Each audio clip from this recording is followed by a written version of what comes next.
7년 만이었다. 인천국제공항에 자동문이 열리며 쏟아져 들어오는 9월의 공기는 여전히 익숙하면서도 지독하게 낯설었다.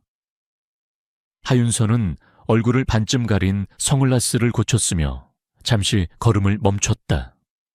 폐부 깊숙이 스며드는 이 공기 속에는 그녀가 필사적으로 도망쳤던 과거의 모든 것이 담겨있는 듯했다. 후회, 상처, 그리고 지워지지 않는 그리움. 하지만 지금의 그녀는 7년 전의 하윤서가 아니었다. 긴 머리를 단정하게 묶고 몸에 꼭 맞는 검은색 정장을 입은 그녀의 모습에서는 과거에 어리고 순진했던 흔적을 찾아볼 수 없었다. 날카롭게 벼려진 칼처럼.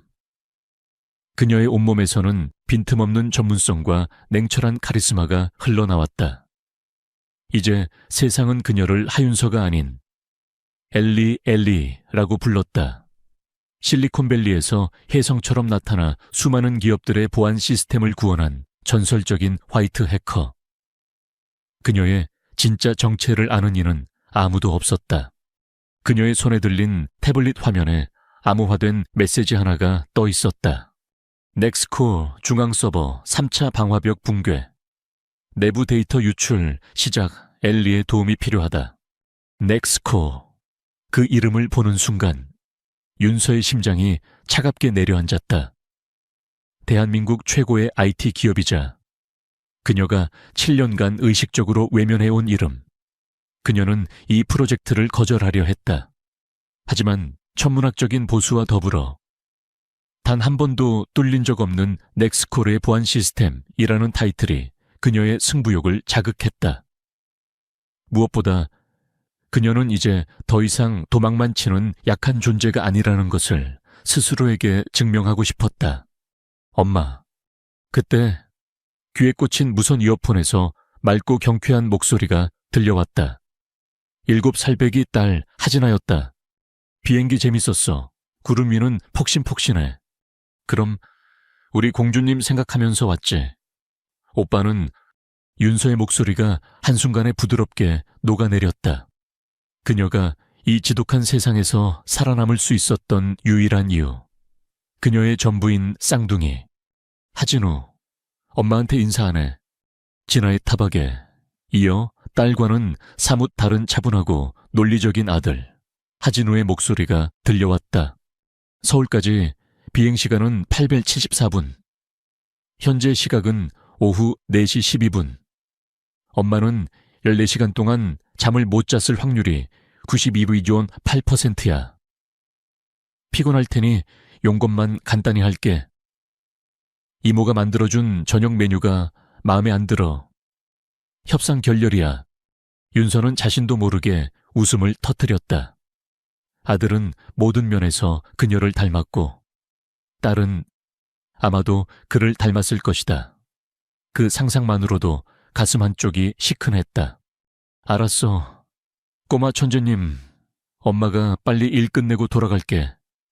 가서 맛있는 거 해줄 테니 이모 말씀 잘 듣고 있어. 사랑해. 나도 사랑해. 엄마. 알고 있어. 전화를 끄는 윤서는 깊은 숨을 내쉬었다. 아이들을 안전한 샌프란시스코의 집. 그녀의 여동생에게 맡겨두고 이곳에 온 것은 무모한 짓일지도 모른다. 하지만 그녀는 이 일을 반드시 해내야만 했다. 아이들을 위해서라도. 7년 전 대학을 갓 졸업한 22살의 하윤서는 넥스코어의 인턴이었다. 그녀는 그곳에서 한 남자를 만났다. 눈부시게 빛나던 사람, 감히 쳐다볼 수도 없을 만큼 높은 곳에 있던 사람. 그와의 하룻밤은 꿈결 같았지만 그 대가는 지옥이었다. 그의 집안 사람들은 그녀에게 감히 어느 안전이라고라며 모욕을 퍼부었고 2번 다시 그의 눈에 띄지 말라며 협박했다. 그녀는 그가 자신을 버렸다고 생각했다. 그래서 도망쳤다. 아무도 모르게. 뱃속에서 자라나는 2개의 작은 생명과 함께 그녀를 마중 나온 넥스콜의 의전 차량에 오르며 윤서는 창밖을 무심코 바라보았다. 그때였다. 바로 옆 차선으로 미끄러지듯 들어오는 검은색 세단 한 대, 예리하게 뻗은 차체와 위압적인 광택. 서울의 수많은 차들 속에서도 유독 눈에 띄는 존재감을 뿜어내는 차였다. 윤서의 시선이 잠시 그 차의 뒷좌석에 머물렀다. 짙은 선팅 때문에 안이 명확하게 보이지는 않았다. 하지만 희미한 실루엣만으로도 알 수 있었다. 칼날처럼 날렵한 턱선, 넓은 어깨, 그리고 흐트러짐 없는 자세. 그저 앉아있는 것만으로도 주변의 공기를 지배하는 듯한 압도적인 아우라. 순간 윤서의 심장이 이유 없이 쿵 하고 거세게 울렸다. 잊었다고 생각했던 과거의 한 장면이 번개처럼 뇌리를 스치고 지나갔다. 뜨거운 숨결, 단단한 팔, 그리고 그녀의 귓가에 속삭이던 낮은 목소리. 젠장, 뭘 생각하는 거야? 윤서는 거칠게 고개를 저으며 생각을 떨쳐냈다. 7년이다. 강산도 변한다는 시간이다. 이제 와서 과거의 망령에 시달릴 이유는 없었다. 그녀가 탄 차가 부드럽게 출발했다. 검은 세단은 잠시 나란히 달리다. 이내 다른 방향으로 쏜살같이 사라져 버렸다. 아주 짧은 스침, 다시는 반복되지 않을 우연. 그렇게 생각했다. 차창 밖으로 익숙하면서도 낯선 서울의 풍경이 빠르게 지나갔다. 그녀는 이제 철저히 엘리로서 행동해야 했다. 임무를 완수하고 누구에게도 정체를 들키지 않은 채 아이들이 기다리는 집으로 돌아가야 한다. 하지만 그녀는 알지 못했다. 그녀가 막 지나친 그 검은 세단의 주인이 그녀가 상대해야 할 넥스코르의 심장 부이자 그녀의 아이들과 똑같은 얼굴을 한 남자 권태하라는 사실을, 그리고 운명의 궤도가 7년의 시간을 거슬러 두 사람을 다시 한번 거대한 소용돌이 속으로 밀어넣고 있다는 것을. 과거는 아직 끝나지 않았다. 그것은 이제 막 다시 시작되려 하고 있었다. 넥스코르 타워의 최상층. CEO 집무실은 거대한 빙산의 일각처럼 고요하고 차가웠다. 통유리창 너머로 서울의 야경이 보석처럼 흩뿌려져 있었지만 그 화려함은 방 안의 주인을 조금도 흔들지 못했다. 권태아, 그는 거대한 제국의 왕좌에 앉은 젊은 왕이었다. 흠잡을 데 없는 맞춤 정장, 날카롭게 조각된 듯한 이목구비, 그리고 모든 감정을 얼려버릴 듯한 냉철한 눈빛. 그의 주변 공기는 언제나 1도쯤은 낮은 것 같았다. 그는 감정을 드러내는 법이 없었고 그의 결정에는 한치의 오차나 동정도 허용되지 않았다. 하지만 지금 그 완벽한 왕의 제국에 균열이 생기고 있었다. 3차 방화벽이 완전히 무력화됐습니다. 현재 데이터 유출 속도는 시간당 저테라바이트, 이 속도라면 12시간 안에 모든 핵심 기술 자료가 넘어갑니다. 집무실 중앙의 거대한 홀로그램 스크린 너머. 비상대책 회의실에 모인 임원들의 얼굴에는 절망이 가득했다. 대한민국 IT의 심장이라 불리던 넥스코르가 창사 이래 최악의 사이버 테러에 직면한 것이다. 범인은 단순히 데이터를 훔치는 것을 넘어 회사의 근간인 인공지능 코어 시스템 자체를 파괴하려 하고 있었다.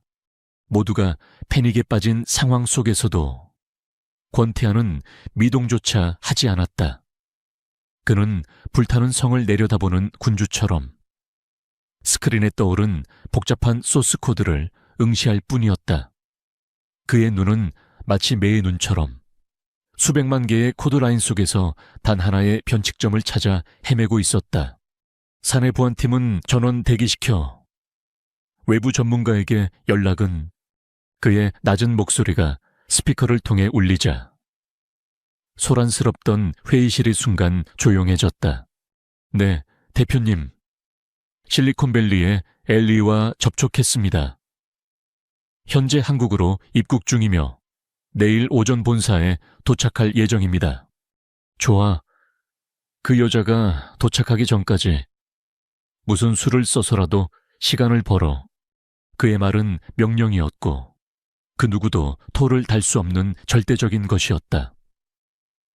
회의를 마친 그가 스크린을 끄자 집무실에는 다시 완벽한 정적이 찾아왔다. 그는 의자에 몸을 기댄 채 잠시 눈을 감았다. 극도의 긴장감 속에서도 그의 머리는 차갑게 식어 있었다. 똑똑 노크 소리와 함께 문이 열리고 한 남자가 부드러운 미소를 지으며 들어섰다. 권태하의 이복동생이자 넥스콜의 전무 권민준이었다. 형님, 아직 퇴근 안 하셨습니까? 회사가 비상이라지만 건강도 챙기셔야죠. 권민준은 언제나 그랬듯 걱정스러운 얼굴로 다정하게 말을 건넸다. 그는 권태하와는 정반대의 사람이었다. 늘 웃고 사교적이며 직원들에게도 인기가 많았다. 괜찮아. 상황은 어떻지? 최악이죠. 형님이 애지중지 키워온 회사가 하루아침에 무너질 수도 있다니 제 가슴이 다 찢어지는 것 같습니다. 그는 진심으로 안타깝다는 듯 과장된 제스처를 취했다. 하지만 그의 눈빛 깊은 곳에서는 이 상황을 즐기는 듯한 희미한 광채가 스치듯 지나갔다. 권태하는 그것을 놓치지 않았지만 내색하지 않았다. 걱정 마. 넥스코는 그렇게 쉽게 무너지지 않아. 물론이죠. 형님이 계시니까요. 하지만 그 엘리라는 사람, 믿을 만한 겁니까? 정체도 불분명한 사람에게 회사의 명운을 맡겨도 되는 건지. 권민주는 교묘하게 그의 불안감을 자극했다. 그는 형의 완벽주의와 타인에 대한 불신을 누구보다 잘 알고 있었다. 이 위기를 기회 삼아 형의 리더십에 흠집을 내고 이 사회에서 자신의 입지를 다지는 것. 그것이 그의 진짜 속내였다. 능력만 확실하다면 국적이나 성별은 상관없어. 그게 내 원칙이야. 권태하가 단호하게 말을 잘랐다. 더 이상 대화할 가치를 느끼지 못한다는 무언의 신호였다. 권민주는 아쉽다는 듯 어깨를 으쓱하고는 집무실을 나갔다. 홀로 남은 권태하는 자리에서 일어나 창가로 다가갔다. 도시의 불빛이 그의 발 아래 아득하게 펼쳐져 있었다. 그는 이 모든 것을 자신의 손으로 이루었다. 아버지가 남긴 작은 벤처기업을 대한민국 최고의 제국으로 키워냈다. 하지만 그 정점에서 그는 언제나 혼자였다. 문득 그의 머릿속에 안개 같은 통증이 스쳐 지나갔다. 7년 전 넥스콜의 기틀을 다지기 위해 밤낮 없이 일에만 미쳐있던 시절. 유독 한 기간의 기억만이 희미했다. 마치 잘려나간 필름처럼 특정 몇 달의 기억이 조각나 흩어져 있었다. 의사는 극심한 스트레스로 인한 일시적인 해리 현상일 수 있다고 했지만 그는 납득할 수 없었다. 무언가 아주 중요한 것을 잃어버린 듯한 공허함이 아주 가끔씩 그의 심장을 잠식하곤 했다. 그는 책상으로 돌아와 서랍 깊숙한 곳에서 작은 USB 하나를 꺼냈다. 그 안에는 7년 전 그가 유일하게 참석했던 신입사원 환영회 영상이 담겨 있었다. 무슨 이유에선지 그는 이 영상을 지우지 못하고 있었다. 영상을 재생하자 시끄러운 음악과 함께 앳된 얼굴의 신입사원들이 화면을 채웠다. 그의 시선이 화면의 한쪽 구석, 웃음이 터져 얼굴을 가리고 있는 한 여직원에게서 멈췄다. 화질이 좋지 않아 얼굴이 선명하게 보이지는 않았지만 유난히 반짝이는 눈과 환한 미소, 그 모습을 보는 순간 그의 심장이 아주 미세하게 하지만 분명하게 동요했다. 누구였을까? 기억나지 않았다. 그는 머리를 흔들며 영상을 껐다. 지금은 과거의 망령에 시달릴 때가 아니었다. 회사를 구하는 것이 먼저였다. 그의 비서가 들어와 보고했다. 대표님, 엘리가 도착했습니다. 내일 오전 10시에 집무실에서 뵙기로 했습니다. 알았어. 권태하는 짧게 대답했다. 그의 얼굴에는 여전히 아무런 감정도 떠오르지 않았다. 하지만 그의 내면 깊은 곳에서는 정체 모를 기대감과 불안감이 뒤섞인 작은 파문이 일고 있었다. 엘리, 그 이름이 어째서인지 낯설지가 않았다. 마치 아주 오래전부터 알고 있었던 이름처럼 차가운 왕의 얼음성에 작은 균열이 생기기 시작하고 있었다. 다음 날 오전 10시, 하윤서는 엘리라는 이름표를 달고 넥스콜 타워에 심장부로 들어섰다. 7년 전 인턴 사원증을 목에 걸고 설렘과 두려움으로 밟았던 로비를 이제 그녀는 전 세계가 인정하는 전문가의 자격으로 다시 밟고 있었다. 유리와 강철로 이루어진 이 거대한 성은 여전했지만 그 성을 바라보는 그녀의 눈빛은 완전히 달라져 있었다. 비상대책 회의실의 공기는 팽팽한 긴장감으로 가득했다. 권태아와 권민준을 비롯한 핵심 임원들과 보안팀이 모두 그녀를 기다리고 있었다. 그들의 시선에는 기대감과 함께 너무나도 젊고 동양인 여성인 그녀에 대한 미묘한 불신이 섞여 있었다. 윤서는 그들의 텃세에 조금도 위축되지 않았다. 그녀는 불필요한 인사치레는 생략한 채 곧바로 본론으로 들어갔다. 공격 패턴 분석은 끝냈습니다. 범인은 외부인이 아닙니다. 그녀의 첫 마디에 회의실이 술렁였다. 내부 소행이라는 겁니까? 하지만 모든 접속 기록을 확인했습니다. 외부 침입이 분명합니다. 보안팀장이 반박했지만 윤서는 코웃음 쳤다. 그녀는 홀로그램 스크린의 수십 개의 코드 창을 띄우며 설명을 시작했다.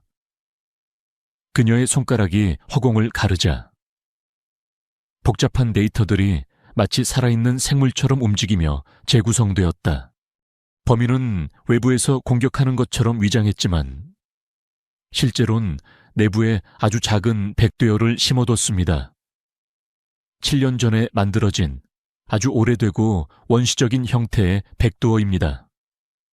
아마 초창기 시스템을 설계했던 개발자 중 한 명이겠죠. 그 백도어를 통해 코어 시스템의 관리자 권한을 탈취한 겁니다.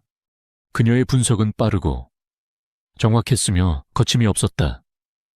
사내 최고 전문가들이 몇 날 며칠을 매달려도 찾아내지 못했던 문제의 핵심을 그녀는 단 몇 시간 만에 완벽하게 꿰뚫어 본 것이다. 회의실을 지배하던 불신은 어느새 경외감으로 바뀌어 있었다. 권태아는 말없이 그녀를 지켜보고 있었다. 그는 그녀의 능력에 감탄하면서도 동시에 설명할 수 없는 기시감을 느꼈다. 자신만만하면서도 어딘가 위태로워 보이는 저 눈빛. 거침없는 말투, 문제를 파고드는 집요함. 모든 것이 낯설었지만 이상하게도 익숙했다. 한창 회의가 진행되던 중 권태아의 비서가 다급하게 들어와 그의 귓가에 속삭였다. 대표님, 1층 로비에 아이들이 찾아왔습니다. 엘리 씨를 찾는 것 같습니다. 그 순간 윤서의 심장이 덜컥 내려앉았다. 설마 그녀는 동생에게 아이들을 절대 밖에 나가지 못하게 신신당부했었다. 하지만 그녀의 쌍둥이는 보통 아이들이 아니었다. 권태아는 잠시 미간을 찌푸렸다. 이 중요한 시점에 아이들이라니. 그는 회의를 잠시 중단시키고 자리에서 일어났다. 윤서는 불안한 마음을 애써 감추며 그의 뒤를 따랐다. 로비 중앙, 거대한 미디어 월 앞에서 작은 남자아이와 여자아이가 서 있었다. 아이들은 이 거대한 공간에 전혀 주눅들지 않고 호기심 가득한 눈으로 주변을 두리번거리고 있었다. 권태아는 그 아이들을 보는 순간 그 자리에 얼어붙었다. 시간이 멈춘 것 같았다. 주변의 모든 소음이 사라지고 그의 세상은 오직 저 두 아이를 중심으로 재편되었다.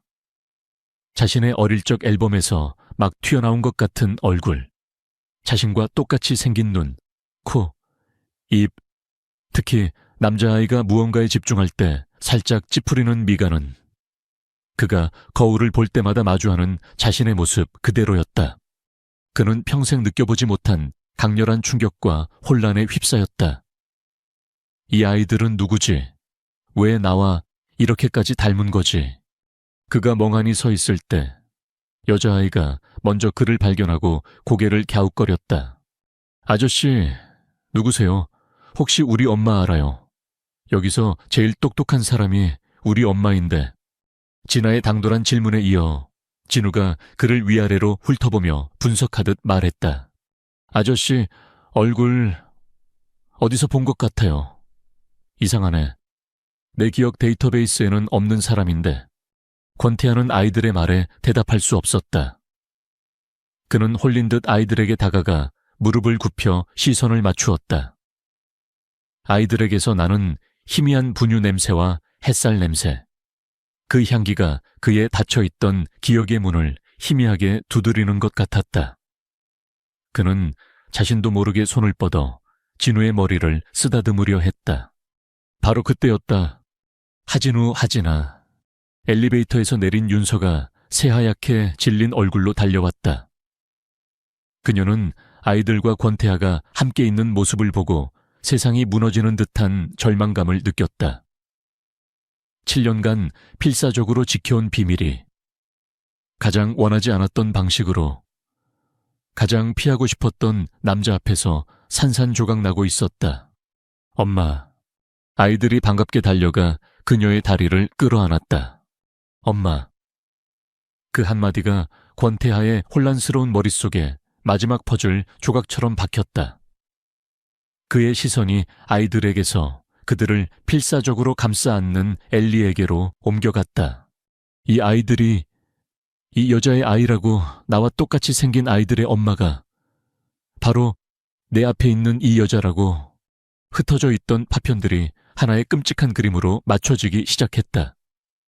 7년 전의 희미한 기억, 신입사원 환영회, 술에 취해 들어간 호텔방, 그리고 다음날 아침 사라지고 없던 여자. 권태하의 차가운 눈동자가 지진이라도 난 듯 격렬하게 흔들렸다.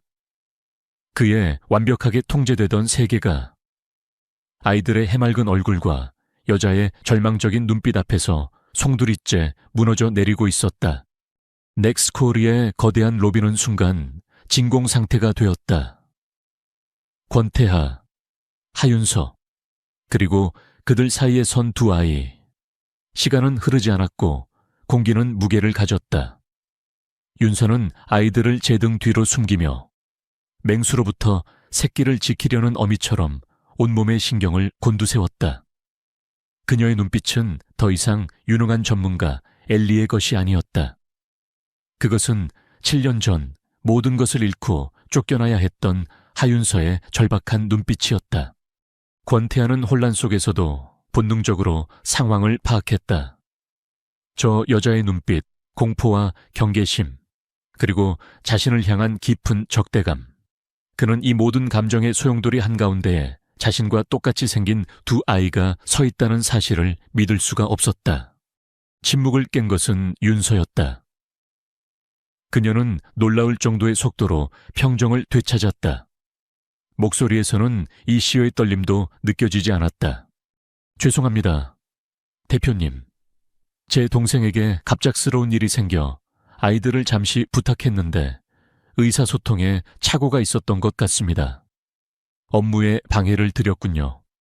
그녀는 완벽한 비즈니스 톤으로 말했다.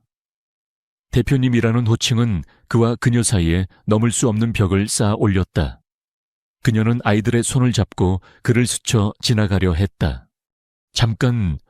권태하의 낮은 목소리가 그녀의 발목을 붙잡았다.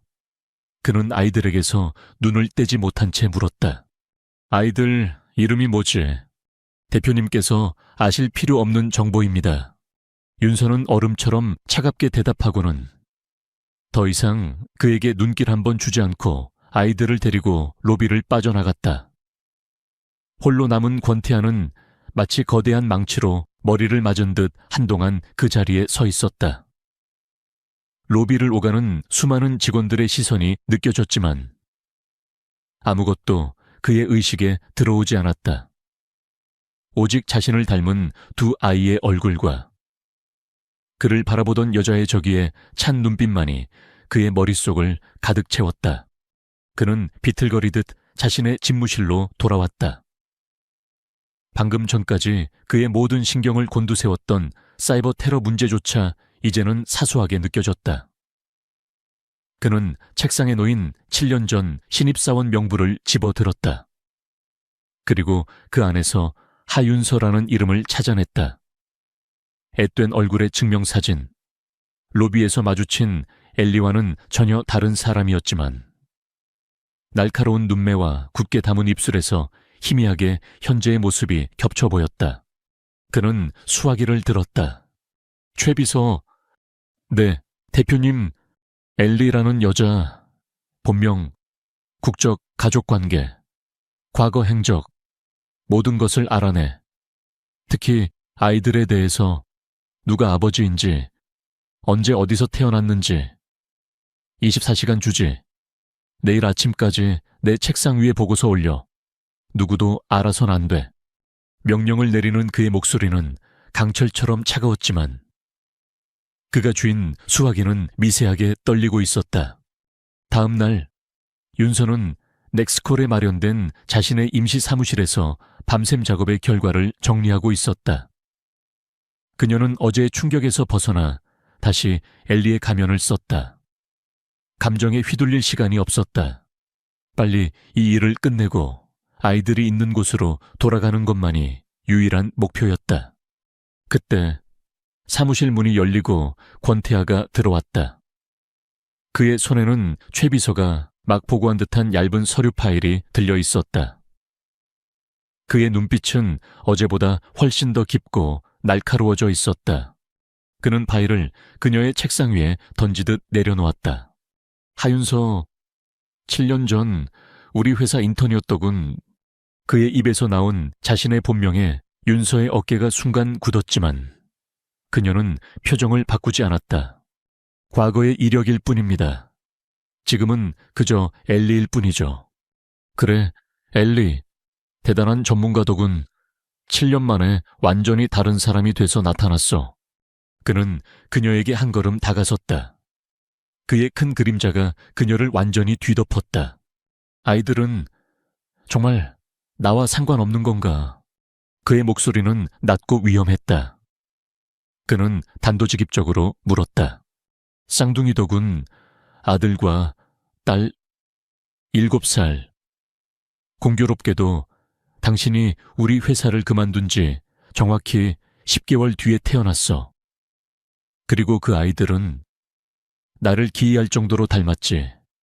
이건 단순한 우연이라고 하기엔 너무 지나치지 않나. 윤서는 자리에서 일어났다. 그에게서 풍겨 나오는 위압감에 밀리지 않기 위해서였다. 그녀는 그의 눈을 똑바로 쳐다보며 희미하게 웃었다. 그 웃음에는 경멸이 담겨 있었다. 대표님, 세상에는 닮은 사람이 생각보다 많습니다. 그리고 제 아이들에게는 분명한 아버지가 있습니다. 대표님의 상상 속에 존재하는 그런 사람이 아니고요. 그 아버지가 누군지 묻고 싶군. 그건 제 사생활입니다.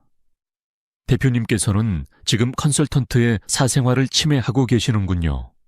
그녀는 한치의 물러섬도 없었다. 그녀는 이 순간을 수없이 상상하고 대비해왔다. 그녀는 알고 있었다.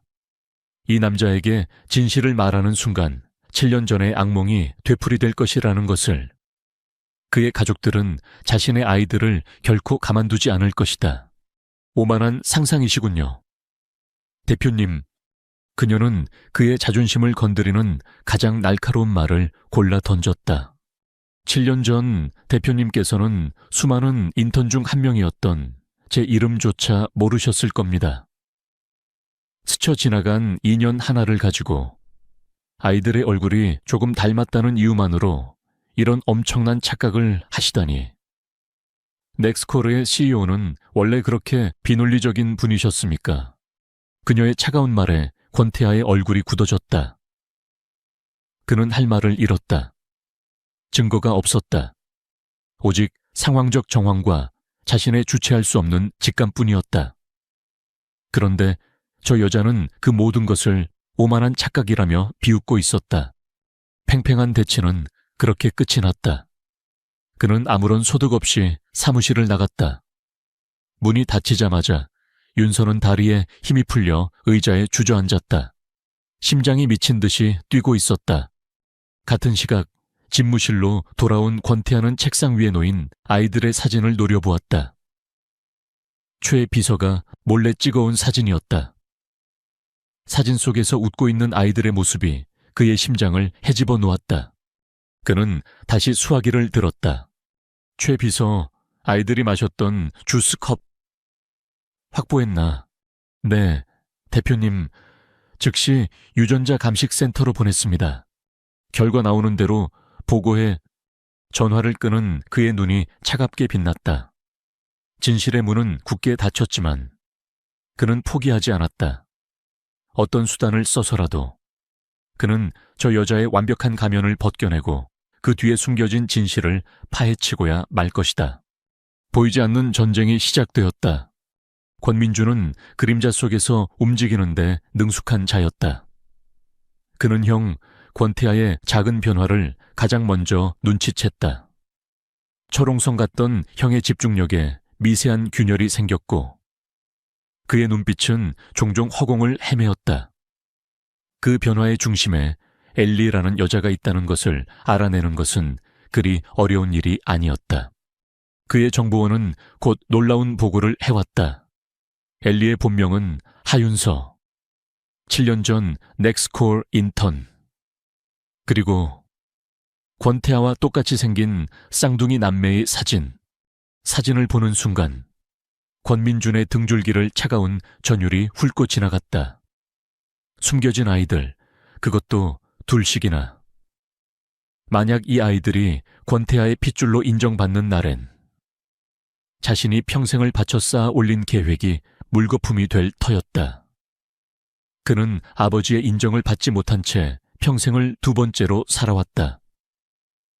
이복형의 그늘 아래서 굴욕을 삼키며 때를 기다렸다. 넥스코르는 그의 것이어야만 했다. 그의 눈이 독사의 눈처럼 번뜩였다. 싹은 자라기 전에 잘라버려야 한다. 아주 교묘하게. 누구도 의심하지 못할 사고로 위장해서 그의 계획은 며칠 뒤 실행에 옮겨졌다. 그날 윤서는 밤샘 작업으로 회사에 발이 묶였다. 그녀의 동생은 아이들을 데리고 회사 근처의 작은 공원에서 엄마를 기다리고 있었다. 아이들은 신나게 비눗방울을 불며 놀고 있었고 동생은 잠시 벤치에 앉아 통화를 하고 있었다.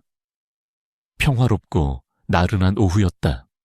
한편 권태하는 집무실에서 방금 도착한 유전자 감식 결과를 기다리고 있었다.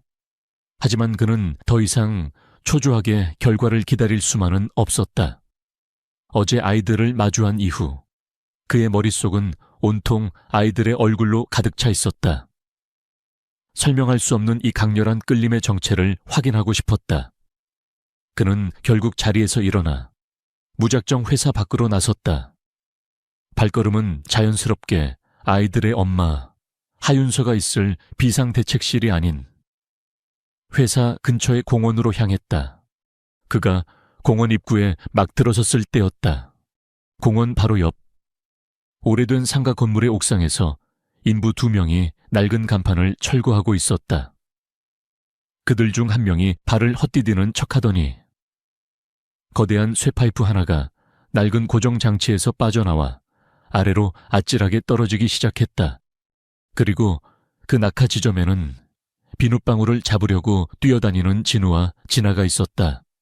위험해. 누군가 비명을 질렀다. 윤서의 동생이 사색이 되어 달려갔지만 거리는 너무 멀었다. 시간은 찰나였다. 바로 그 순간 권태하가 움직였다. 생각할 겨를도 없었다. 몸이 먼저 반응했다. 그는 평생 단 한 번도 내본 적 없는 속도로 달려가 아이들과 동생을 필사적으로 밀쳐냈다. 쾅! 거대한 쇠파이프가 그가 방금 전까지 서 있던 아스팔트 바닥에 내리꽂혔다. 땅이 울리고 파편이 사방으로 튀었다. 아이들을 감싸 안고 넘어진 권태아의 팔 위로 날카로운 파편 하나가 깊게 박혔다. 찢어진 정장 소매 사이로 붉은 피가 솟구쳤다. 주변은 순식간에 아수라장이 되었다. 비명소리를 듣고 달려나온 윤서는 피를 흘리는 권태아가 자신의 아이들을 품에 안고 보호하고 있는 끔찍한 광경을 마주했다.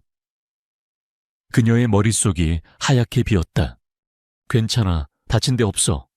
권태아는 자신의 팔에서 흐르는 피는 아랑곳하지 않고 겁에 질려 떨고 있는 아이들의 상태부터 살폈다. 그의 눈에는 생전 처음 보는 진심 어린 걱정과 안도감이 담겨 있었다.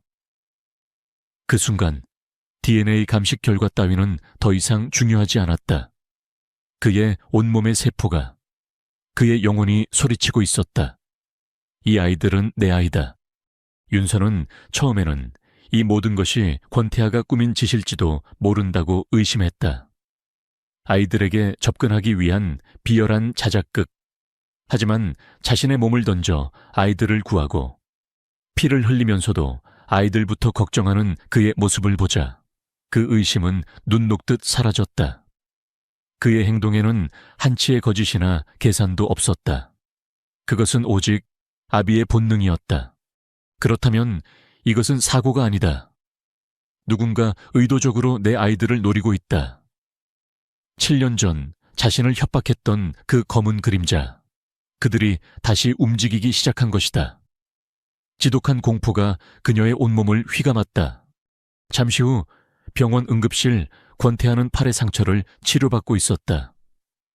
윤서는 겁에 질린 아이들을 달라내며 그의 곁을 지켰다. 두 사람 사이에는 무겁고 어색한 침묵이 흘렀다. 그때 권민준이 헐레벌떡 응급실로 뛰어들어왔다. 형님, 이게 어떻게 된 일입니까? 괜찮으세요? 조카들은 무사하고요.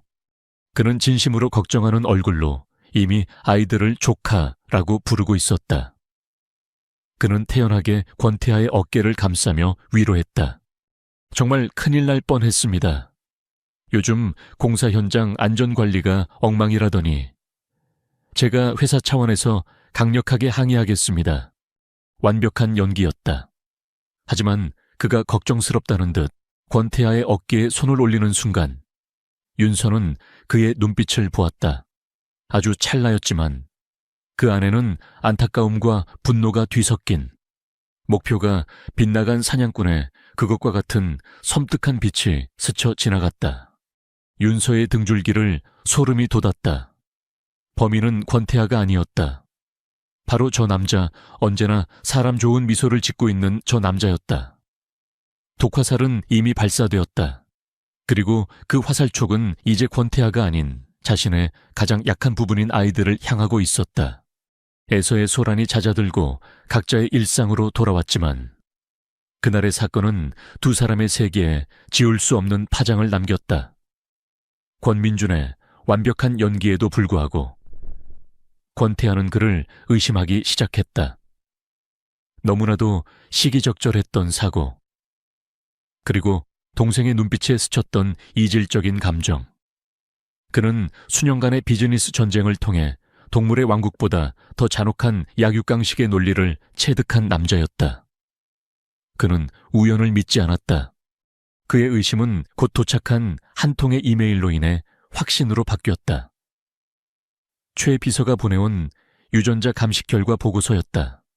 친자관계 확률 99.9998%. 모니터에 떠오른 숫자들이 그의 심장을 꿰뚫었다. 과학적인 증거가 그의 본능이 소리치던 사실을 냉정하게 증명하고 있었다. 분노가 치밀었다. 7년 동안 자신을 속인 하윤서에 대한 분노.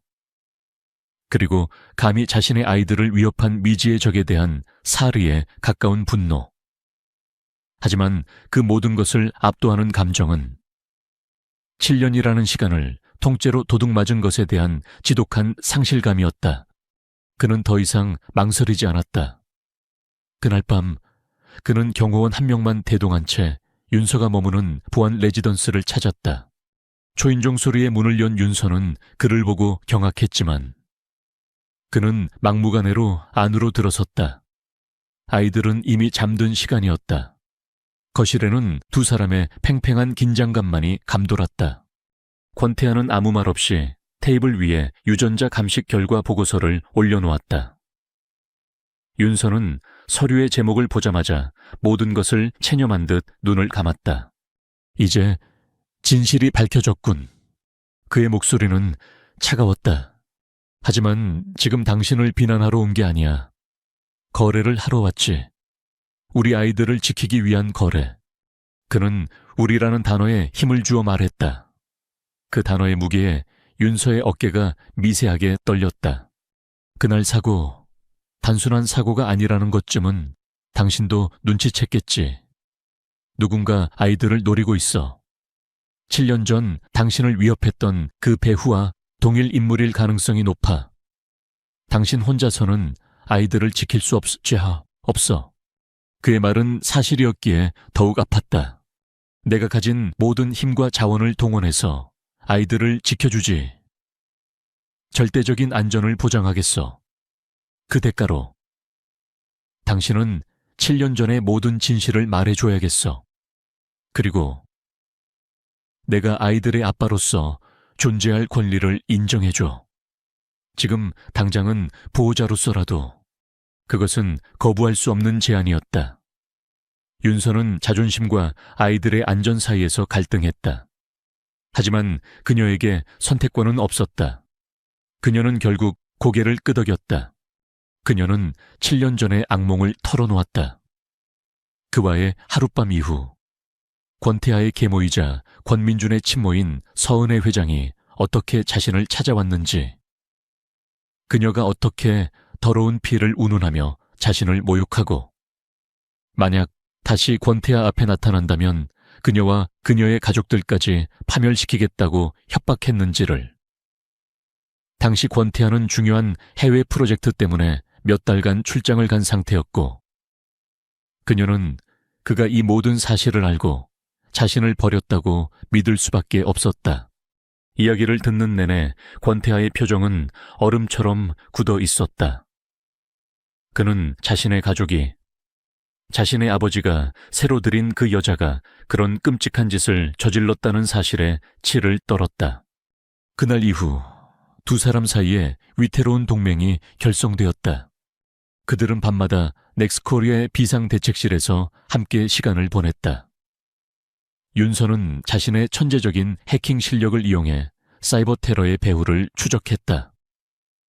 그녀는 이번 테러가 단순한 기업 공격이 아니라 권태하의 시선을 외부로 돌리고 내부에서 무언가를 꾸미기 위한 연막이라는 것을 간파했다. 권태하는 자신의 정보망을 총동원해 권민준과 서은혜 회장의 모든 자금 흐름과 통화 내역을 샅샅이 뒤졌다. 처음에는 어색한 침묵과 업무적인 대화만이 오갔다. 하지만 함께 밤을 새우는 시간이 길어질수록 그들은 서로의 새로운 모습을 발견하기 시작했다. 권태하는 고도의 집중력으로 코드의 숲을 헤쳐나가는 그녀의 모습에서 강한 프로페셔널리즘과 지적인 매력을 느꼈다. 윤서는 냉철한 카리스마 뒤에 숨겨진 그의 예리한 통찰력과 자신과 아이들의 안위를 묻는 그의 모습에서 희미한 인간적인 온기를 발견했다. 어느 늦은 새벽, 커피를 마시기 위해 잠시 휴게실에 들른 두 사람. 왜 말하지 않았지? 권태하가 먼저 침묵을 깼다. 내가 당신을 버렸다고 믿었으니까. 당신의 세상과 나의 세상은 너무나도 달랐으니까. 아이들을 그 진흙탕 싸움에 끌어들이고 싶지 않았어. 윤서의 목소리는 담담했지만 깊은 슬픔이 묻어 있었다. 미안하다는 말로는 부족하겠지. 7년의 시간은 어떻게 해도 되돌릴 수 없으니까. 그의 사과는 서툴렀지만 진심이 담겨 있었다. 그 순간 두 사람 사이의 얼음벽에 또 하나의 작은 균열이 생겨났다. 그날 밤 윤서는 마침내 결정적인 단서를 찾아냈다. 그녀는 7년 전 서버 기록을 복구하는 데 성공했고 그 안에서 유령처럼 떠도는 삭제된 파일 하나를 발견했다. 권민준이 당시 넥스콜의 경쟁사였던 한 페이퍼 컴퍼니와 거액의 자금을 거래한 기록이었다. 그리고 그 페이퍼 컴퍼니는 기업 사보타주와 청부 폭력을 전문으로 하는 어둠의 조직과 연결되어 있었다. 찾았어요. 윤서가 떨리는 목소리로 말했다. 권태아가 그녀의 뒤로 다가와 모니터를 들여다보았다. 화면의 희미한 불빛이 두 사람의 얼굴을 비추었다. 가까워진 거리, 서로의 숨결이 느껴질 만큼 가까운 그 거리에서 권태아는 코드가 아닌 그녀의 얼굴을 보고 있었다. 피로에 지쳤지만 진실을 발견했다는 집념으로 빛나는 그녀의 눈동자. 7년 전 그가 하룻밤의 꿈처럼 잃어버렸던 그 눈빛이었다. 두 사람을 둘러싼 공기는 더 이상 단순한 동맹의 긴장감이 아니었다. 그것은 위험 속에서 싹트는 부인할 수 없는 강렬한 끌림이었다. 권민주는 궁지에 몰린 쥐와 같았다. 하윤서와 권태아가 함께 움직이기 시작하자 그의 숨통은 시시각각 조여왔다. 그가 7년간 완벽하게 숨겨왔던 자금 거래 내역이 수면 위로 떠오르자 그는 더 이상 우아하게 게임을 즐길 수 없다는 것을 깨달았다. 그는 판 자체를 뒤엎기로 결심했다. 가장 빠르고 가장 확실한 방법으로 바로 아이들을 손에 넣는 것이었다. 그는 권태아가 아이들을 위해 비밀리에 마련한 안전가옥의 정보를 빼돌렸다. 그리고 윤서의 동생이 아이들을 데리고 그곳으로 이동하는 날 한적한 국도에서 엠부시를 계획했다. 넥스콜 비상 대책실. 윤서는 7년 전 서버 로그를 분석하다가 등골이 오싹해지는 사실을 발견했다. 그날 권민준과 페이퍼 컴퍼니의 자금 거래가 이루어진 직후 권태하의 개인 비서가 누군가와 안전가옥에 대한 보안 시스템을 문의한 기록이 있었다. 7년 전에도 그는 누군가를 숨기려 했던 것이다. 이건 왜 그래? 권태아가 그녀의 표정을 보고 다급하게 물었다. 당신 동생이 아이들이 이동할 경로를 알고 있어요. 이건 함정이에요. 그들의 깨달음은 늦었다. 바로 그때 권태아의 경호팀장에게서 다급한 무전이 날아들었다. 대표님, 2호차 아이들이 탄 차량과 괴한들에게 습격당하고 있습니다. 권태아와 윤서는 지체 없이 차를 몰아 현장으로 향했다. 고속도로를 질주하는 동안 윤서의 손은 차갑게 식어갔지만 운전대를 잡은 권태아의 눈은 활활 타오르는 불꽃 같았다. 그들이 현장에 도착했을 때 아이들이 탄 차량은 이미 2대의 검은색 벤에 의해 도로 한쪽으로 몰려 있었다. 복면을 쓴 남자들이 차 유리를 부수고 아이들을 끌어내려 하고 있었다. 안전벨트 꽉 매. 권태아가 낮게 으르렁거렸다. 그는 조금의 망설임도 없이 자신의 차를 거대한 창처럼 이용해 벤의 옆면을 그대로 들이받아 버렸다. 쾅! 귀를 찢는 굉음과 함께 차체가 찌그러지고 유리 파편이 비처럼 쏟아졌다. 충격으로 권태하의 이마가 핸들에 부딪혀 피가 흘러내렸다. 하지만 그는 멈추지 않았다. 그는 차에서 내려 쇠파이프를 든 남자들을 향해 그대로 돌진했다. 그것은 이성적인 판단이 아니었다. 자신의 목숨을 걸고 새끼를 지키려는 야수의 처절한 몸부림이었다. 그의 분투 덕분에 경호원들이 도착할 시간을 벌 수 있었고 납치 시도는 처참하게 실패로 돌아갔다. 다시 찾은 병원. 이번에 응급침대에 누운 것은 권태하였다. 뇌진탕과 팔골절. 의사는 절대 안정이 필요하다고 했다. 윤서는 의식을 잃고 잠든 그의 곁을 지켰다. 구급차에 실려 오면서도 그는 오직 아이들의 안부만을 물었다. 아이들은 괜찮아. 그의 그 한마디가 윤서가 7년간 쌓아 올린 모든 벽을 허물어 버렸다.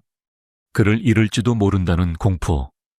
그녀는 자신이 아직도 이 남자를 사랑하고 있다는 사실을 고통스럽게 인정해야만 했다. 몇 시간 후 권태아가 희미하게 눈을 떴다. 그의 시선은 가장 먼저 그녀를 향했다. 아이들은 괜찮아요. 하나도 다치지 않았어요. 당신 덕분에. 윤서의 눈에서 참았던 눈물이 흘러내렸다. 그녀는 그의 손을 잡고 모든 것을 이야기하기 시작했다. 7년 전 그가 자신을 버렸다고 믿게 만들었던 계모의 협박뿐만 아니라 그들이 함께 보냈던 그 하룻밤에 대한 진실까지도. 그날 밤 당신은 평소와 달랐어요. 술에 취한 것 같았지만 어딘가 초점이 흐려 보였고 당신의 계모가 건네준 와인을 마신 후부터였어요. 당신은 괴로워 보였고 난 그저 당신을 돕고 싶었을 뿐이에요. 그건 실수가 아니었어요. 적어도 내겐 유일하게 진심이었던 순간이었으니까. 그녀의 목소리, 그녀가 묘사하는 그날 밤의 파편 같은 장면들, 빗소리, 와인잔의 부딪힘, 그리고 너만은 내 곁에 있어줘 라고 속삭였던 자신의 목소리. 그녀의 이야기는 닫혀있던 그의 기억의 자물쇠를 부수는 열쇠가 되었다. 뇌진탕의 충격과 함께 7년간 그를 괴롭혔던 안개가 한순간에 걷혔다. 기억이 폭풍처럼 몰아쳤다. 파티에서 계모가 웃으며 건네던 와인. 그걸 마신 뒤 온몸이 뜨거워지고 이성이 마비되던 느낌. 그리고 다음 날 아침 지독한 두통과 함께 깨어났을 때 그의 곁에 서 있던 계모의 차가운 얼굴. 그녀는 더러운 인턴년이 내게 약을 탄 것이라며 내가 깨끗하게 처리했으니 넌 이 일을 잊으라고 말했다. 모든 것이 조작이었다. 그들은 자신을 통제하기 쉬운 여자와 정략 결혼시키기 위해 그에게 약을 먹여 스캔들을 만들려 했던 것이다. 그리고 그들의 계획과 달리 자신과 진심으로 교감했던 윤서가 나타나자 그녀를 잔인하게 내쫓았던 것이다. 그의 기억 상실은 스트레스가 아니었다. 약물의 부작용과 그들이 주입한 거짓 기억 때문이었다. 끔찍한 진실이 그의 영혼을 난도질했다. 그들은 단순히 윤서를 쫓아낸 것이 아니었다. 그들은 그의 인생의 7년을, 그의 아이들이 태어나는 순간을, 그가 사랑했던 여자와의 모든 가능성을 훔쳐가 버렸다. 권태아는 부러지지 않은 왼손으로 윤서의 손을 강하게 움켜쥐었다. 그의 눈에서는 이제껏 본 적 없는 슬픔과 분노가 뒤섞인 불길이 타오르고 있었다. 그들이 우리에게서 훔쳐간 7년의 시간, 이제 그 모든 것을 되돌려받을 차례야. 1초도 남김없이. 전부 다. 이것은 더 이상 보호를 위한 동맹이 아니었다. 빼앗긴 인생을 되찾기 위한 두 사람의 처절한 복수가 시작되고 있었다. 권태아의 병실은 더 이상 환자의 공간이 아니었다. 그곳은 7년의 시간을 되찾기 위한 전쟁을 시작하는 비밀 사령부로 변모해 있었다. 붕대를 감고 링거를 꽂은 채였지만 권태아의 눈빛은 그 어느 때보다 차갑고 날카롭게 빛났다. 육체의 상처는 그의 정신을 무디게 하기는커녕 복수심이라는 불길에 기름을 붓는 역할을 했다. 그의 곁에는 하윤서가 있었다. 그녀는 더 이상 불안에 떠는 피해자나 방어적인 파트너가 아니었다. 그녀는 그의 가장 강력한 무기이자 이 전쟁의 공동지휘관이었다. 두 사람의 목표는 명확했다. 권민준과 그의 어머니 서은혜 회장. 그들을 법적으로 그리고 사회적으로 완벽하게 파멸시키는 것. 단순히 쫓아내는 것만으로는 부족해. 권태아가 낮은 목소리로 말했다. 그들은 자신이 저지른 죄의 대가를 뼈저리게 느끼게 해야 해. 당신과 아이들이 겪었던 고통, 내가 잃어버린 7년, 그 모든 것을 되돌려 받아야겠어. 정면으로 부딪히는 건 승산이 없어요. 윤서가 노트북 화면에서 눈을 떼지 않은 채 말했다. 서은혜 회장은 수십 년간 넥스콜의 안주인으로 군림하며 이사회에 자신의 사람들을 심어뒀어요. 권민준 전무 역시 마찬가지고요. 지금 우리가 가진 증거만으로는 부족해요. 그들이 스스로 무덤을 파게 만들어야 합니다. 그 순간 두 사람의 눈빛이 마주쳤다. 완벽한 합의. 그들은 서로의 생각을 읽은 듯 동시에 고개를 끄덕였다. 거대한 복수를 위한 치밀한 작전이 그 병실에서 조용히 설계되기 시작했다. 계획은 두 갈래로 진행되었다. 첫 번째는 윤서의 영역, 즉 디지털 세계에서의 함정이었다. 그녀는 권민준이 고용한 해커들이 여전히 시스템에 남아있다는 것을 역이용하기로 했다. 그들은 지금 넥스코어의 코어 시스템을 파괴하려 하고 있어요. 하지만 동시에 회사의 차세대 기술인 프로젝트 제우스의 설계도를 노리고 있을 겁니다. 내가 가짜 프로젝트 제우스 서버, 일종의 허니팟 하니파를 만들겠어요. 그녀의 손가락이 키보드 위에서 춤을 추기 시작했다. 그녀는 진짜보다 더 진짜 같은 가짜 데이터를 만들어 해커들이 가장 탐낼 만한 곳에 미끼처럼 던져두었다. 해커들이 그 미끼를 무는 순간 그들의 모든 접속 기록과 데이터 탈취 과정은 고스란히 증거로 기록될 터였다. 두 번째는 권태하의 영역, 즉 현실 세계에서의 연극이었다. 그는 부상과 연이은 사태로 인해 심신이 지쳐 리더십을 잃어버린 약한 CEO를 연기하기로 했다. 그는 서은의 회장 라인의 이사들에게 전화를 걸어 회사의 위기에 대한 무력감과 권민준에 대한 미묘한 의존감을 내비쳤다. 또한 의도적으로 몇 가지 잘못된 경영 판단을 내려 회사의 주가를 소폭 하락시켰다. 그의 완벽한 연기에 적들은 그가 정말로 무너지고 있다고 믿기 시작했다. 밤낮 없이 두 사람은 한 팀으로 움직였다. 윤서가 디지털 함정을 설계하는 동안 권태하는 그녀의 곁에서 식사를 챙기고 아이들의 안부를 확인하며 그녀가 작업에만 몰두할 수 있도록 도왔다. 권태하가 기업 내부의 적들과 심리전을 벌일 때 윤서는 그의 논리의 허점을 짚어주거나 상대방의 성향을 분석하여 그가 다음 수를 예측할 수 있도록 조언했다. 그 과정 속에서 두 사람 사이의 감정은 걷잡을 수 없이 깊어졌다.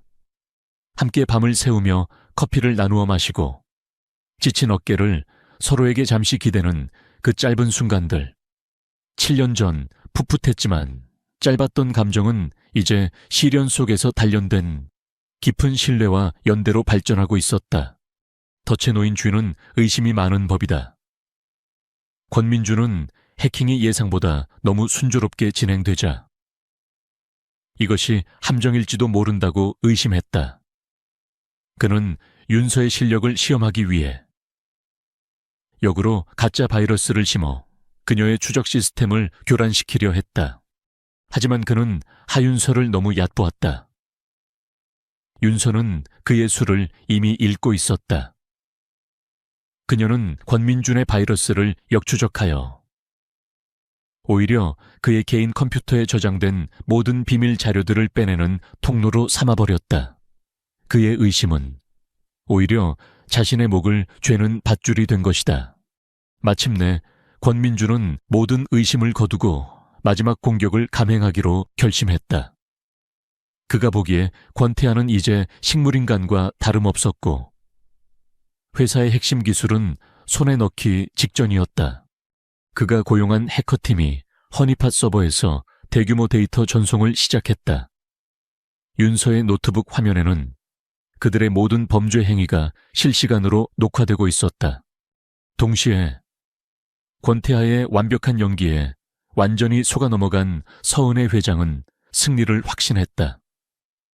그녀는 마침내 넥스코어 이사회를 소집했다. 안건은 대표이사 권태하 해임 및 긴급 경영 정상화를 위한 권민준 전무대표이사 직무대행 선임건이었다. 결전의 날이 정해졌다.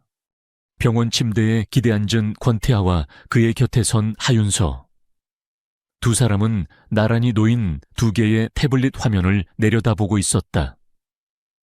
한 화면에서는 그들의 덫에 걸린 적의 마지막 발악이 펼쳐지고 있었고, 다른 화면에서는 그들을 심판대로 끌어낼 이사회 소집 공고가 떠 있었다. 두 사람의 시선이 허공에서 마주쳤다. 그들의 눈빛에는 오랜 기다림 끝에 찾아온 차가운 결의와 비장한 만족감이 동시에 담겨 있었다. 7년간의 긴 밤이 끝나고 있었다. 이제 곧 잔인하고도 화려한 여명이 밝아올 터였다. 결전의 날, 넥스콜 타워의 최상층 이사회 회의실은 폭풍 전야의 고요함에 휩싸여 있었다. 대한민국의 IT 산업을 움직이는 거물들이 모두 모인 이 공간의 공기는 쇳가루처럼 무겁고 차가웠다. 권민준과 그의 어머니 서은혜 회장은 승리를 예감한 정복자처럼 여유롭게 앉아 있었다. 그들은 이미 과반수의 이사들을 포섭해 놓은 상태였다. 그들의 시나리오 속에서 오늘 권태하는 부상과 무능을 이유로 왕좌에서 비참하게 끌어내려질 터였다. 회의 시작 직전 회의실 문이 열리고 권태하가 들어섰다. 모든 이사들의 시선이 그에게로 향했다. 그들은 휠체어를 타거나 적어도 핏기 없는 얼굴로 간신히 서 있는 패배자의 모습을 예상했다.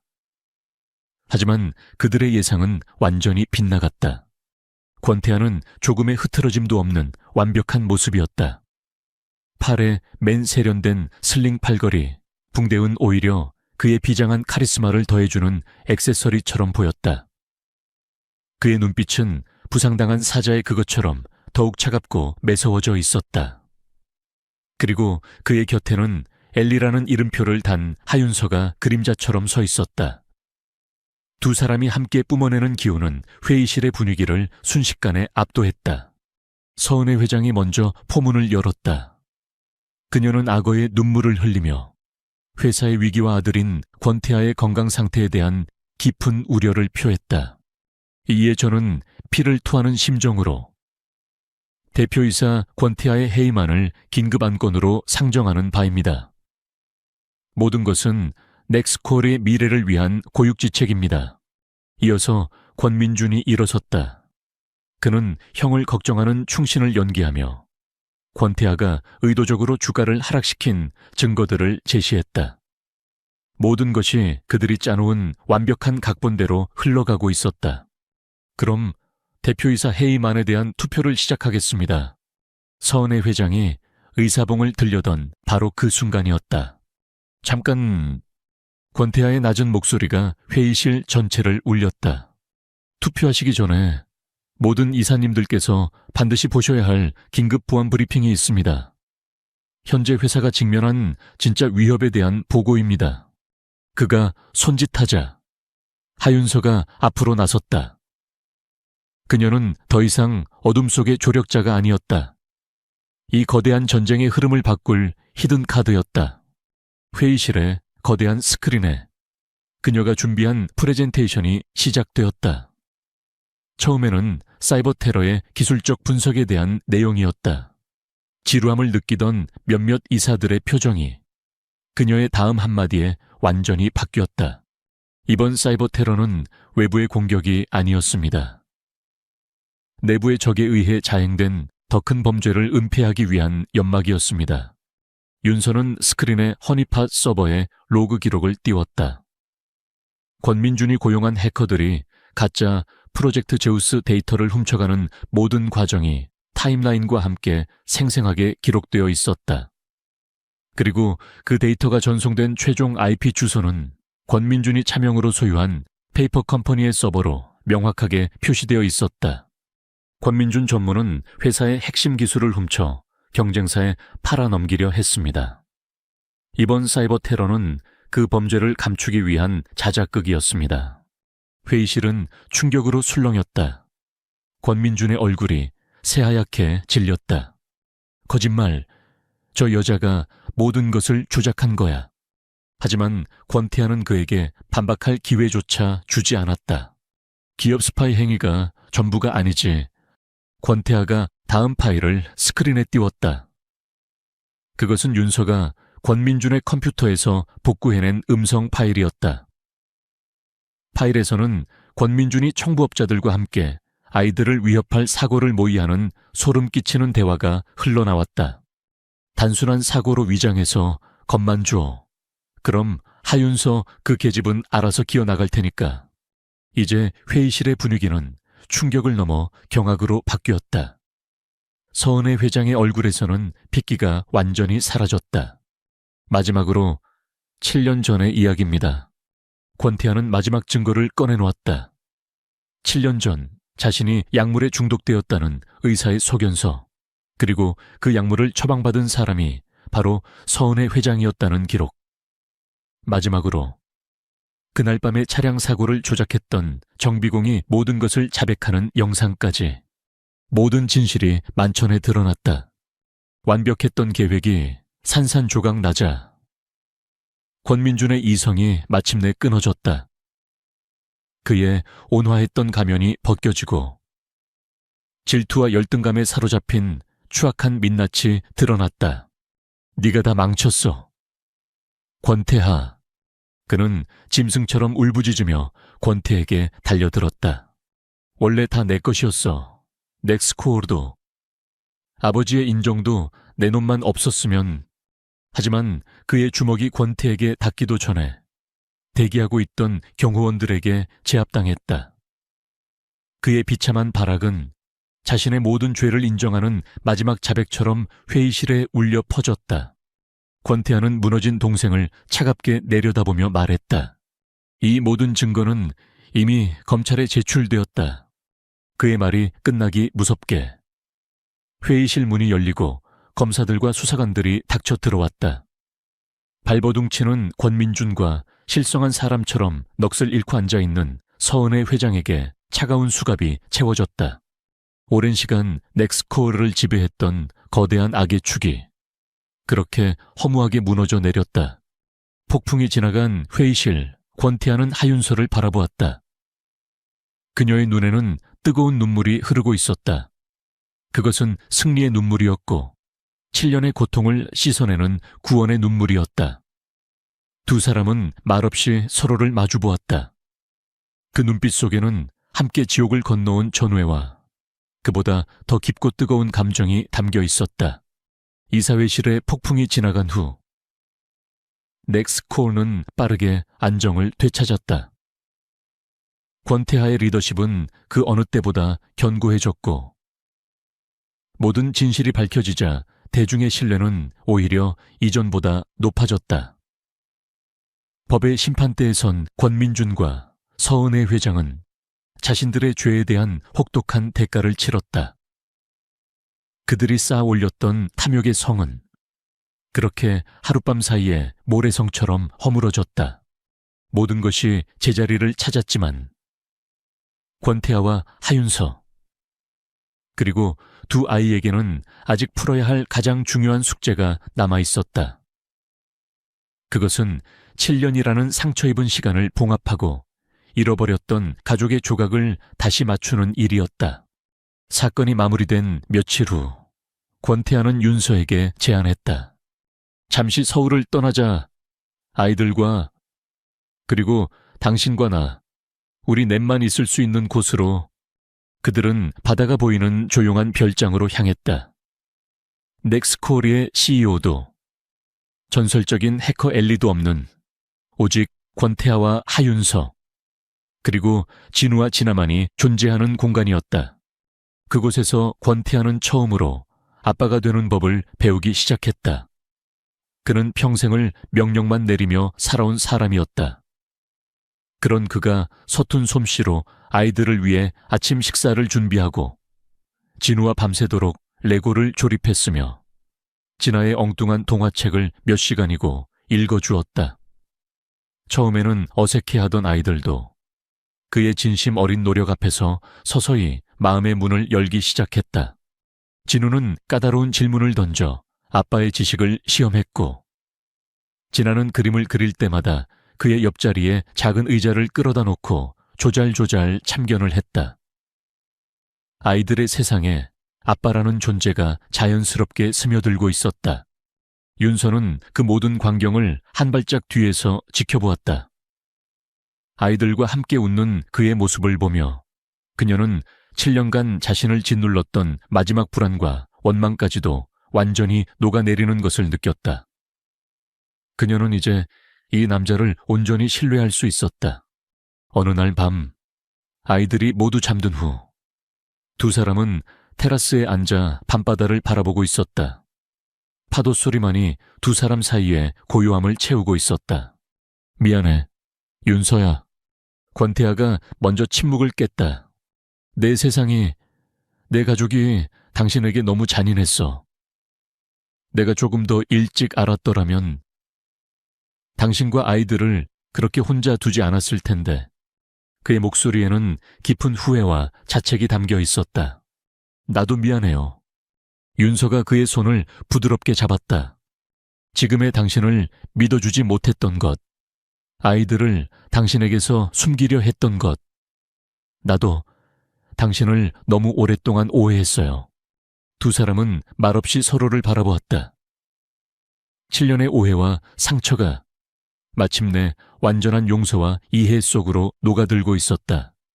권태아는 그녀의 손을 고쳐잡고 주머니에서 작은 반지를 꺼냈다.